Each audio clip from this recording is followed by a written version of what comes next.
Okay, we're up on the foredeck now. It's pretty breezy today, so hopefully you can hear me okay. In this main beam here, we've got loads of storage. You can see in here, I mean, we've actually got 2 full-size mountain bikes in a big 29-inch wheels, loads of storage for other stuff, and then we've got one of the 2 water tanks at the back there. There's a green tank. You can see it more clearly on the port side, actually, with 220 litres of water in there.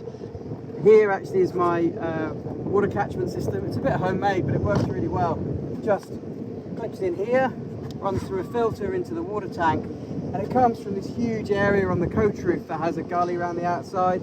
So it just means, along with the water maker, we've always got masses of fresh water to clean the boat and wash down all the blocks and everything.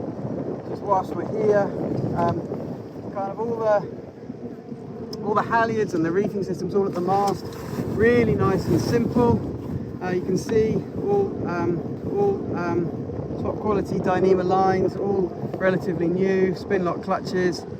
Reef lines just come forward here. If there's any problems, it's really easy to walk out along the coach roof. You can just clip onto this jack, stay there anyway if you needed to. Obviously comes into a lazy jack system.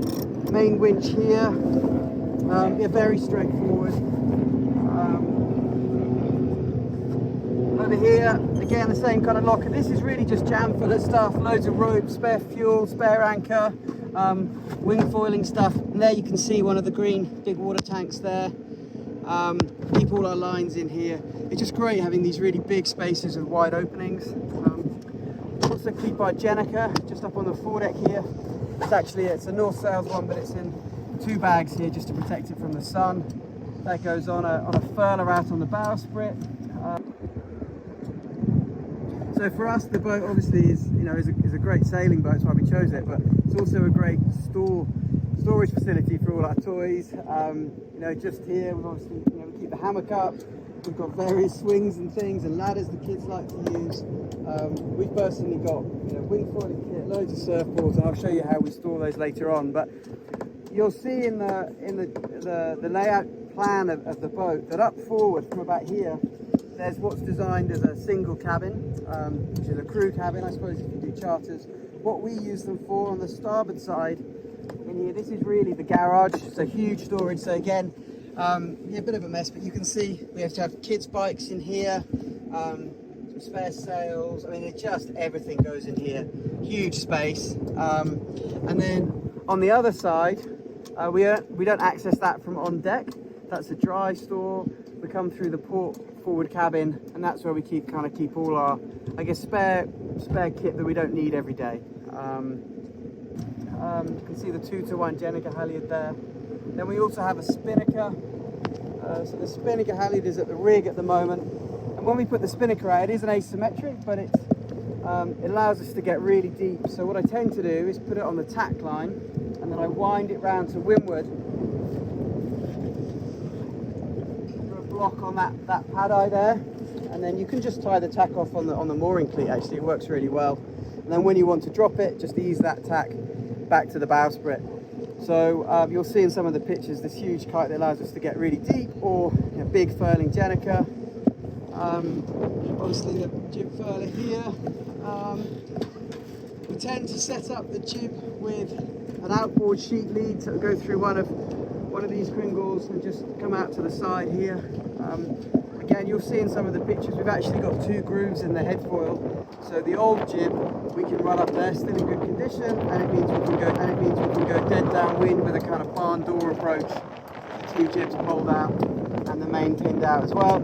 Obviously we've got the Optimist on the bow here, masses of space up forward. The pad eye system that we use to lash it down is really secure. This Oppie's done 15,000 miles with no problems. And I've got the same setup on the starboard side, which we often use for lashing down paddle boards and things, just so they're out of the way and secure. We don't have to worry about it. I've lashed up a nice system, you can see on the guardrails around here, all Dyneema lines, just to make it safe, not just for children really, but for anybody working up here.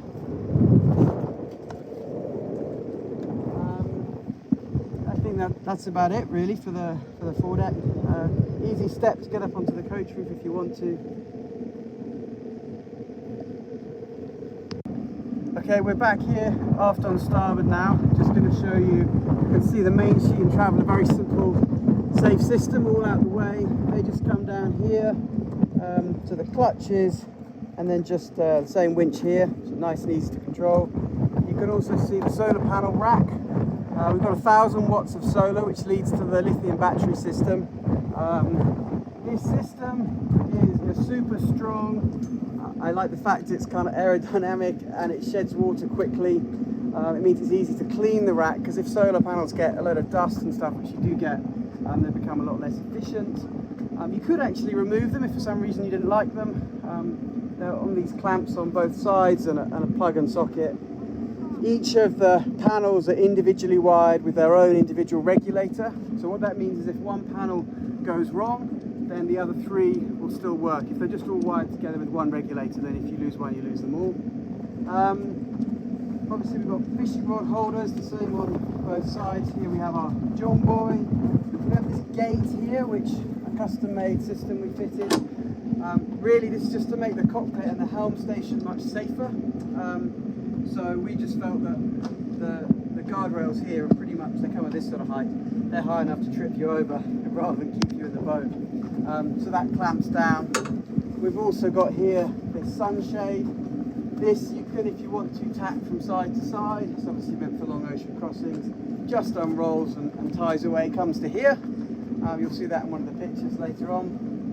For the helm station, obviously forward and starboard engine, plotter, which is also repeated inside. Okay, over here on the port side now, we've got the same gate system that you saw earlier. The external antenna for the Iridium Go. To be honest, it works fine without it, but this just boosts the signal, and you kind of always want the best signal you can get. This fancy carbon bracket, I think is actually off Group Armour 3. The previous owner used to race and sail with them. That was the Jules Verne record, or did it one time. So the wind generator just drops in there. We just used the wind generator as a backup. We kind of used it before we fitted the solar, but obviously they're quite noisy and there's a chance reef lines and things can get caught around them, so I just prefer to leave it off.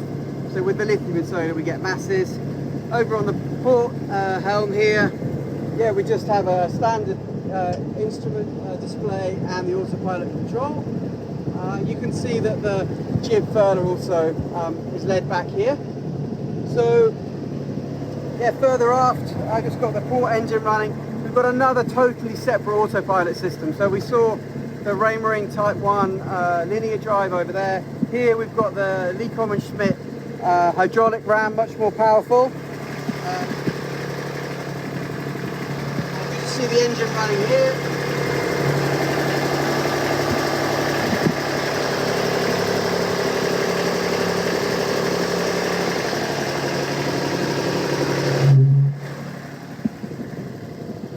So yeah, those two autopilot systems, and this is slightly more powerful, that uses less energy.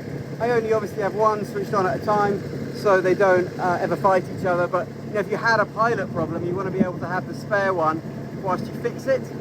I'll show you later on, but we've also got spare pins for how the ram connects to the quadrant, a whole load of electrical spares for them. Originally being a solo sailor, for me, ensuring you've got a whole load of spares and your pilot systems are working properly is absolutely critical. Because both pilot systems can work with the wind instruments, which we actually just replaced. So you can steer the boat to true wind angle, which for upwind or downwind VMG is really important.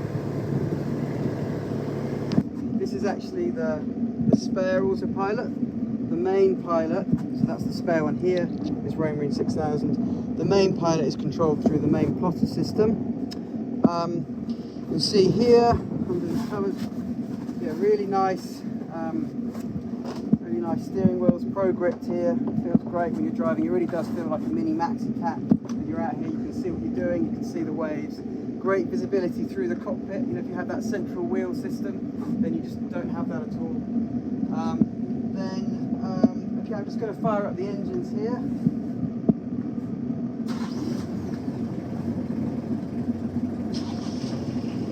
I'll take both of them up to 1500 revs, which is what we charge at.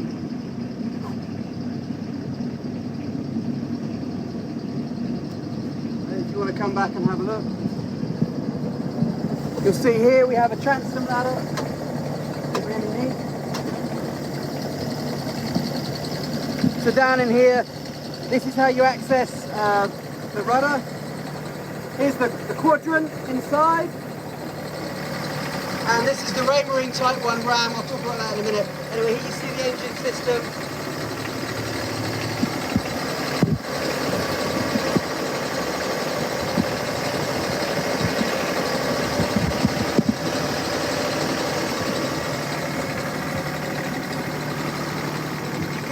You can also see here that the two rudders are connected with a cable and stainless steel rod system rather than hydraulics, with these heavy duty turning blocks.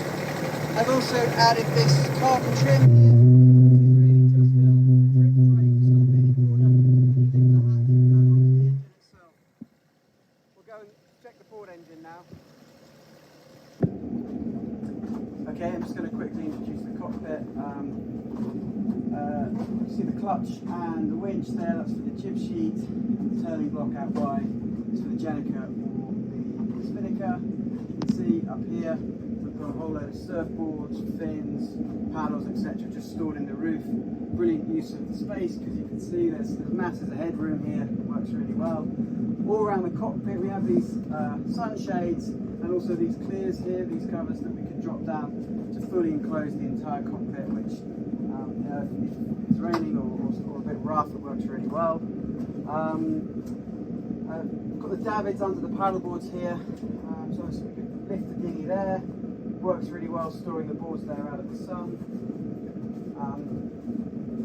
Just in here, we've got these lockers either side that allow us to access the engine batteries. I've also got a little switch here for the immersion heater, which is a really neat system. With all the solar and the lithium batteries, we've got enough power to actually heat our water without running the engine. Normally the starboard engine is how you heat the hot water, and the port engine has a slightly larger alternator, so if there's no solar then we use the port engine to charge the batteries a bit quicker. You can also access bilge pumps, and that's the engine battery switch. Okay, so moving forwards in here, this is all tools. So all tools and spares from here to here. I'll show you those a bit later on. Also the front part of the seat lifts up there and it turns this into a really nice sleeping area for on watch. We like to keep the life jackets there, easy storage, easy access. Over this side there's another huge long locker. That's where we put all our or a lot of our food. And in the corner there under the cushions there's a gas locker. So the boat is set up at the moment with camping gas, so we have those 2.3 kilo cylinders. We've actually got 4 of them with the boat. Here is our spare drinks fridge, which really is a backup for the rest of the system. We can obviously switch that on and off if we run out of power. We've got these large fridge drawers here. You can see really big capacity. So this is the fridge, and then down below in the hull I'll show you we've got the freezers. I mentioned the gas, but again with all the solar and the lithium batteries we tend to run off electric, so we do most of our cooking in this Instant Pot, basically a pressure cooker, and we just have a normal kettle too, so it's really nice not to be reliant on the gas. We also do have a gas hob and a gas oven. Probably needs a bit of a clean, but all works well. Big storage under the worktops, nice big bin that's easy to get to. Then obviously inside here we have, I guess this is kind of where I often spend a lot of my night watches, sat here. You can control all the pilot systems, all your information's on this plotter VHF. Great visibility through the whole of the cockpit here. Over in the galley, we have a saltwater pump here, and just a fresh water pump powered by a jab scope pump. You can just here, I think there, which you access, very easy to access, just under that chart table there. Okay, so just stepping down into the hull. The two hulls are the same, so a large double aft, a bathroom, so fairly big shower and loo, and then a smaller double, and then obviously that space up forward I showed you from the forward, which is effectively another single.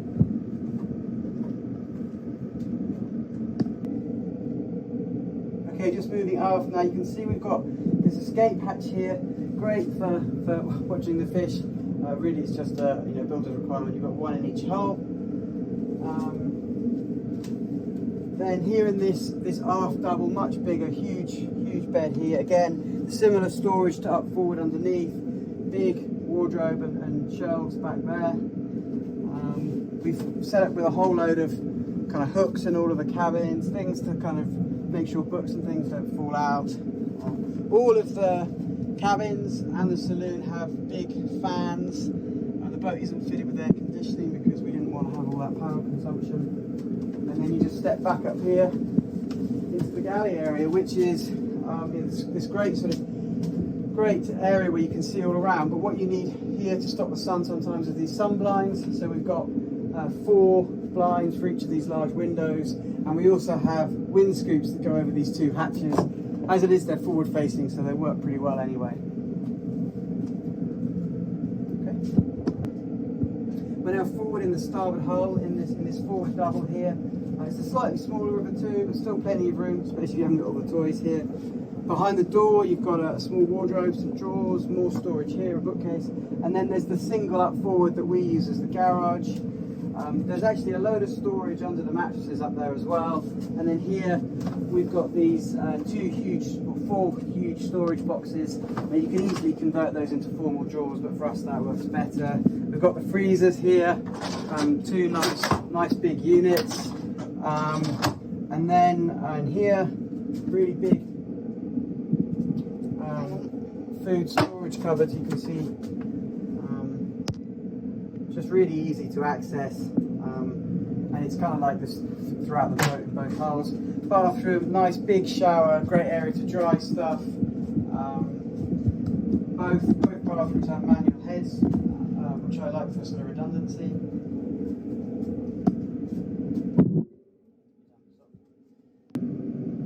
Okay, so we're in the port hull now, exactly the same as the starboard. In this bathroom though, the black water tank is connected, so that series of valves there, 40 litre tank. The starboard one we could plumb in, we had no need to. In this hull we had a heater, diesel heater that you can block off into either cabin.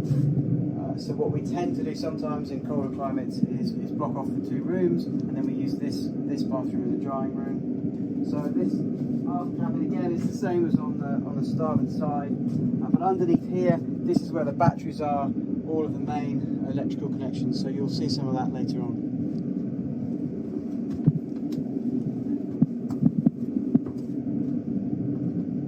Up forward, you can see again great storage solutions here. Just masses of room in there.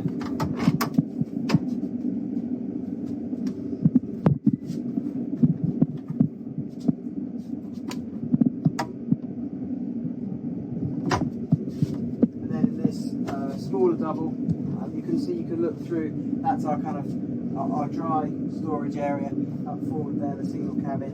And again, we've got these 4 big boxes underneath here. Again, a load of storage underneath the mattresses there, and we actually keep some of our surfboards down below here as well, plenty of room in the cabin.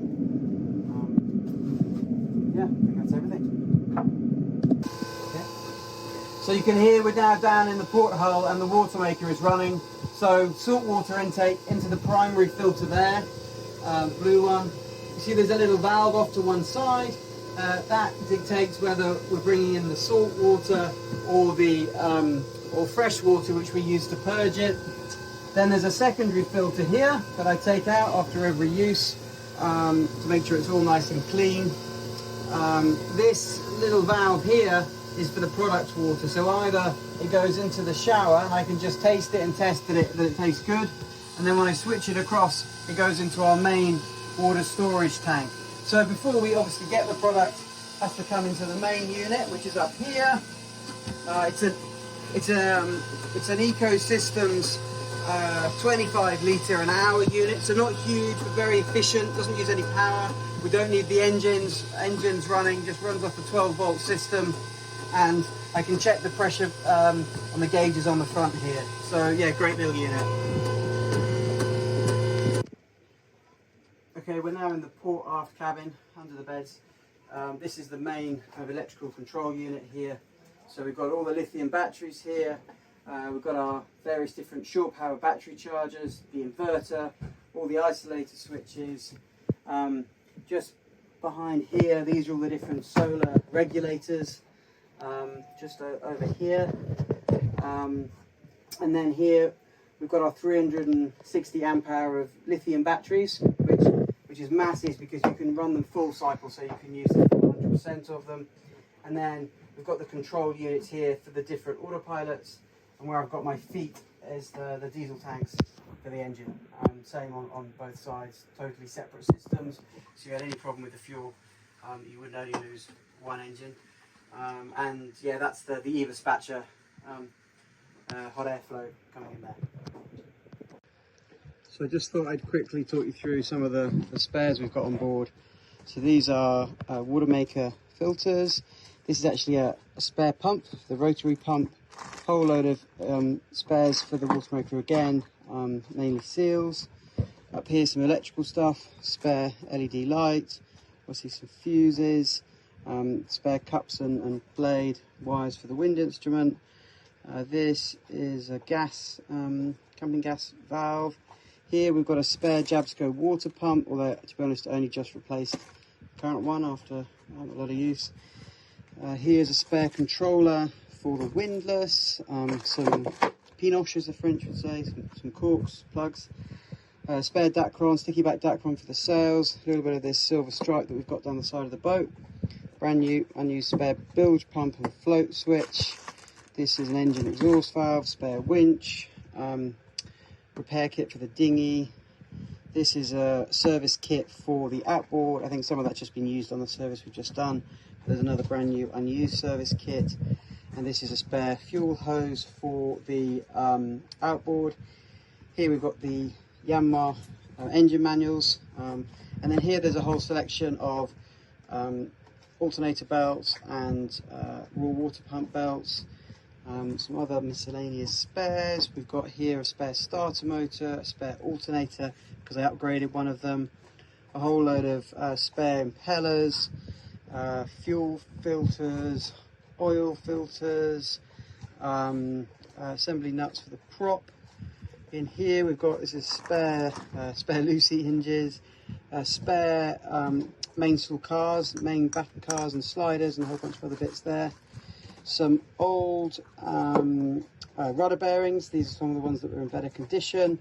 Some spare hatch lockers, catches. These are spare pins for the forestay, for the front beam to the hull. I just replaced them, but I also got another spare set.